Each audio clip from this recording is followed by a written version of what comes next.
പ്രസന്നകുമാരി എന്ന ഒരു വീട്ടമ്മയുടെ ദുരന്ത കഥ.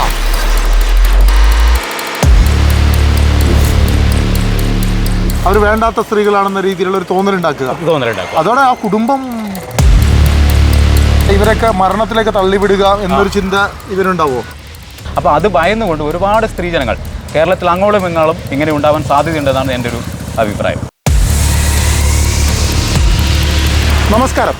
പ്രസന്നകുമാരി എന്ന ഒരു വീട്ടമ്മയുടെ ദുരന്ത കഥ സഹായിക്കാമെന്ന് പറഞ്ഞ് ഒപ്പം കൂടിയാൽ മരണവാറണ്ടുമായി നടക്കുന്ന ഒരു തട്ടിപ്പുകാരനാണെന്ന് ജനങ്ങളെ അറിയിച്ച ഒരു കഥ കഴിഞ്ഞ എപ്പിസോഡിൽ ഞങ്ങൾ നിങ്ങളിലേക്ക് എത്തിച്ചിരുന്നു.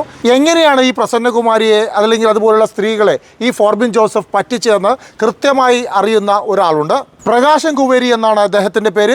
അദ്ദേഹത്തിന് പറയാനുള്ളത് എന്താണെന്ന് കേൾക്കാം. നമസ്കാരം സർ. നമസ്കാരം. നമസ്കാരം. പ്രകാശൻ കൂവേരി നല്ലൊരു പേരാണ്. ആ കൂവേരിയാണ് ചെറിയ പ്രയാസം ഉണ്ടാക്കുന്നത്. കുഴപ്പമില്ല, എന്തായാലും നല്ലൊരു പേരാണ്. അപ്പോൾ ഈ പ്രസന്നകുമാരി ഞങ്ങൾക്ക് ചെറുപ്പകാലം മുതൽ അറിയാം. പ്രസന്നേച്ചി ഒരു കഴിഞ്ഞ 10 വർഷമായി ഞങ്ങൾ അടുത്ത സുഹൃത്തുക്കളാണ്, കുടുംബ സുഹൃത്തുക്കളാണ്. പ്രസന്നേച്ചിയുടെ കുടുംബമായിട്ട് അടുത്ത സുഹൃത്താണ്. അപ്പോൾ ഈ പ്രസന്ന ചേച്ചി 3 ലക്ഷം ഉറുപ്പിൻ്റെ കടബാധ്യതയിൽ പെട്ട് കിടക്കുന്ന സമയത്ത് സഹായിക്കാനാണ് ഈ പറയുന്ന ഫോർബിൻ ജോസഫ് വന്നത്. അവസാനം 54 ലക്ഷം രൂപ പണിയും നൽകിയിട്ടാണ് ഇരിക്കുന്നത്. കാരണം ആ പെണ്ണുങ്ങളിപ്പോൾ മരിക്കണോ ജീവിക്കണോ എന്നറിയാത്തൊരു സാഹചര്യത്തിലൂടെ കടന്നു പോകുന്നതാണ്. ഒന്നും കൂടി പറയാണ്, ഒരു മരണം ഒന്നിനുള്ള പരിഹാരമല്ല, അതിനെ പ്രോത്സാഹിപ്പിക്കല്ല. ആ വീട്ടമ്മയുടെ ഒരു അവസ്ഥ ഞാൻ പറഞ്ഞതെന്നുള്ളൂ. അങ്ങനെ ഒരു സാഹചര്യം നിലനിൽക്കുന്നുണ്ട്. അപ്പോൾ ഈ ഒരു പ്രസന്നകുമാരി ഈ ഒരു ചതിവിലേക്ക് പോകുമ്പോൾ നിങ്ങൾക്കെല്ലാം അറിയാം, ഈ പറയുന്ന ആൾ ഒരു തട്ടിപ്പുകാരനാണ്, അല്ലെങ്കിൽ ആളുകളെ ചതിയിൽപ്പെടുത്തുന്ന ആളാണ് എന്നൊക്കെ അറിയാം. എന്തുകൊണ്ട് തടയാൻ സാധിച്ചില്ല? എൻ്റെ അഭിപ്രായത്തിൽ ഞാൻ ഒരു പരിധിവരെ ഇദ്ദേഹത്തെ മനസ്സിലാക്കാൻ കുറച്ച് വൈകിപ്പോയി. പിന്നെ നമ്മുടെ പ്രസന്നേച്ചിയുടെ സുഹൃത്താണ്, പിന്നെ സ്കൂൾ ഒന്നിച്ച് പഠിച്ചതാണ്.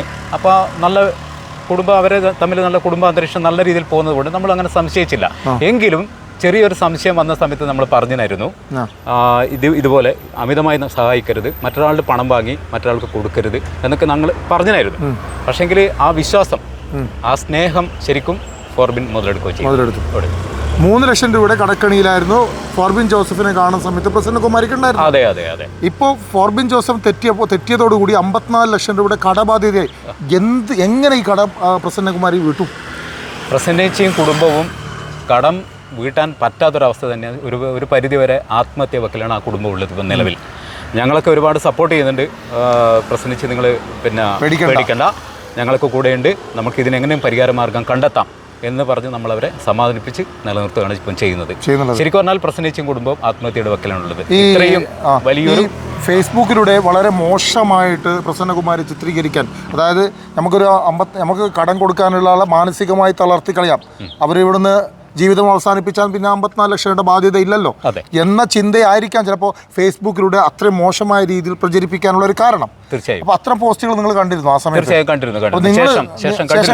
നിങ്ങൾ ചോദിച്ചോ? അപ്പോൾ ഇവരെ ബന്ധപ്പെട്ടിരുന്നോ? ഇല്ല. പിന്നെ ശേഷം ഫോർബിനായിട്ട് നമ്മൾ കോൺടാക്ട് ഇല്ലാതായി. കാരണം ഇയാളൊരു ചതിയനായെന്ന് മനസ്സിലാക്കിയതിന് ശേഷം നമ്മൾ അയാളായിട്ട് കൂടുതൽ കോൺടാക്ട് ഇല്ലാതായി. സംസാരിച്ചിട്ട് കാര്യമില്ല എന്ന് മനസ്സിലായി. അതുപോലെ തന്നെ എനിക്ക് തോന്നുന്നത് ഇതിപ്പം പ്രസന്നേച്ചിയുടെ ഒന്നല്ല, ഒരുപാട് സ്ത്രീകൾ ഇതേപോലെ പുറത്ത് പറയാൻ മടിക്കാതെ അപ്പോൾ ഇതുപോലത്തെ ഒരുപാട് പ്രശ്നങ്ങൾ പുറകിൽ ഇരിപ്പുണ്ട്. കാരണം പുറത്ത് പറഞ്ഞു കഴിഞ്ഞാൽ ഇതേപോലുള്ള ഫേസ്ബുക്ക് അഥവാ മാധ്യമങ്ങളിലെ കൂടി ഫേസ്ബുക്കിലും വാട്സാപ്പിലും കൂടി ഈ സ്ത്രീകളെ പറ്റി വളരെ മോശമായ ഒരു ചിത്രീകരണം അത് കൊടുക്കുന്നത്. അപ്പോൾ അത് ഭയന്നുകൊണ്ട് ഒരുപാട് സ്ത്രീജനങ്ങൾ കേരളത്തിൽ അങ്ങോളം ഇങ്ങോളം ഇങ്ങനെ ഉണ്ടാവാൻ സാധ്യതയുണ്ടെന്നാണ് എൻ്റെ ഒരു അഭിപ്രായം. അതായത് ആരെങ്കിലും ഈ പറയുന്ന ഫോർബിൻ ജോസഫുമായി തെറ്റിക്കഴിഞ്ഞാൽ, ഇടപാടുമായി ബന്ധപ്പെട്ട് ചോദ്യങ്ങൾ ഉയർന്നു കഴിഞ്ഞാൽ തൊട്ടടുത്ത ദിവസം ഫേസ്ബുക്കിൽ ഇതുപോലെ ഇവരെ പറ്റി വളരെ മോശമായ രീതിയിലൊരു അപവാദ പ്രചരണം നടത്തുകയാണ് പൊതുവെ ഇയാൾ. അവരെ ഒരു മോശക്കാരിയായി ചിത്രീകരിക്കും, അവർ വേണ്ടാത്ത സ്ത്രീകളാണെന്ന രീതിയിലുള്ള ഒരു തോന്നലുണ്ടാക്കുക.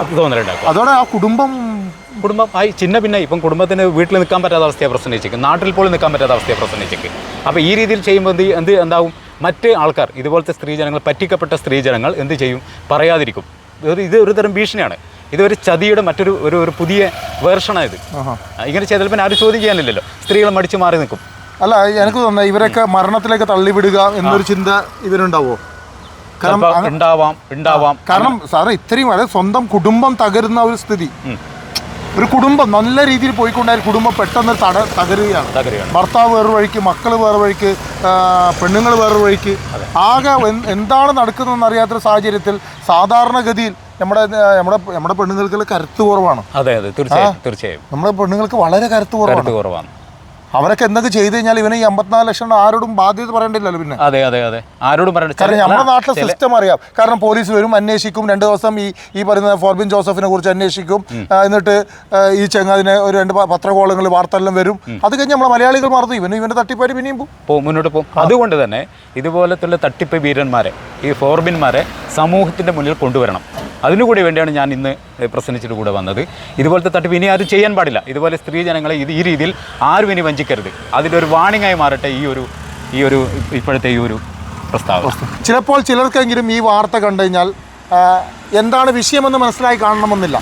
ഇത് മനസ്സിലാക്കണമെങ്കിൽ തൊട്ട് മുമ്പുള്ള ആ വാർത്തയും കൂടി നിങ്ങൾ കാണണം. അത് കണ്ടാൽ മാത്രം പ്രസന്നകുമാരിക്ക് അനുഭവിച്ച ആ സംഭവങ്ങൾ എന്താണെന്ന് അറിഞ്ഞതിന് ശേഷം മാത്രമാണ് ഈ ഒരു വാർത്തയ്ക്ക് പ്രസക്തിയുള്ളൂ, ഈ ഒരു വെളിപ്പെടുത്തലിന് പ്രസക്തിയുള്ളൂ. അതുകൊണ്ട് ആ വാർത്തയും കൂടി കാണാൻ ശ്രമിക്കുക. കൃത്യമായി നമ്മുടെ നാട്ടിലെ സ്ത്രീജനങ്ങളെ ചൂഷണം ചെയ്ത ഒരുപാട് ആളുകളുണ്ട്. അവർക്ക് കരുത്തായി, അവർക്ക് താങ്ങായി, തണലായി നമ്മളൊക്കെ നിൽക്കേണ്ട ഒരു സമയമാണ്.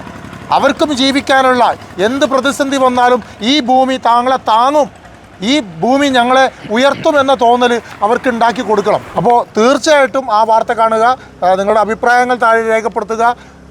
ഇതുപോലെ ആരെങ്കിലും തട്ടിപ്പിന് ഇരയായിട്ടുണ്ടെങ്കിൽ അവരും കൂടി മുന്നോട്ട് വരിക.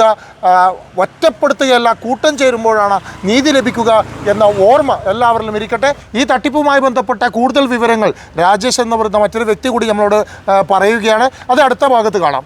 നന്ദി, നമസ്കാരം. ആരാണ് പേര് വേണ്ട? ഇതൊരു വലിയൊരു പൊളിറ്റീഷ്യനാണ്. അയാളെ കണ്ണാടിയിൽ കണ്ടു ഇയാൾ വീഡിയോ എടുക്കുന്നത്. അതെ, അയാളെ കണ്ട